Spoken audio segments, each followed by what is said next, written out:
சரி விடியா, புரியாத பசங்கிட்ட வேற என்ன செய்யறது? புரியாத பயலா, திமிரு பிடிச்ச பயலுங்க. தர முடியாதுன்னு ஒரு வார்த்தை சொல்ல வேண்டியதானே, அதுக்காக இலக்காரமா பேசலாமா? அப்படி என்னையா இலக்காரமா சொன்னா? காலையும் சொல்றான், உலகார சுந்தரவேலுடைய மிரட்டல வேற ஆள்கிட்ட வச்சுக்க சொல்லு, என்கிட்ட வச்சுக்கிட்டா வாழை ஒட்ட நறுக்கிடுவேங்கிறான். உங்களுக்கு வால் இருக்குன்னு சொன்னா என்ன அர்த்தம்? அப்படியா சொன்னா? அதை விட மட்டமா சொன்னான். சொல்றதுக்கு வாய் கூசுது. சொல்லியா?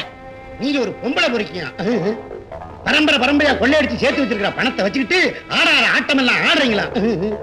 உங்களுடைய அதிகாரம் தரமட்டம் ஆகிற காலம் நெருங்கிருச்சான். உங்களுடைய அழிவு அவன் கண்ணுல தெரியும். அவன் சொன்னாங்க, எனக்கு உத்தரவு கொடுங்க, இப்போ போய் அவன. சும்மாரா மூளை இல்லாத முண்டம். நம்ம ஊருக்கு ஐயா பெரிய மனுஷன்னா அவன் ஊருக்கு அவன் பெரிய மனுஷன். அதுக்காக அவன் வாயில வந்ததையெல்லாம் பேசுறதை கேட்டுக்கிட்டு சும்மா இருக்க சொல்றியா?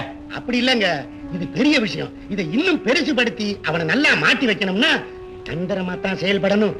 என்னையா சொல்ற? அந்த காளையனை உங்க வலையில விழ வைக்கிறேன். அவன் சொத்தையெல்லாம் சின்ன பின்னப்படுத்தி அண்ணன் தம்பியை தனித்தனியா பிரிச்சு அனாதையா அலைய விட அருமையான திட்டம் சொல்றேன். எப்போ? கொஞ்சம் அவகாசம் கொடுங்க.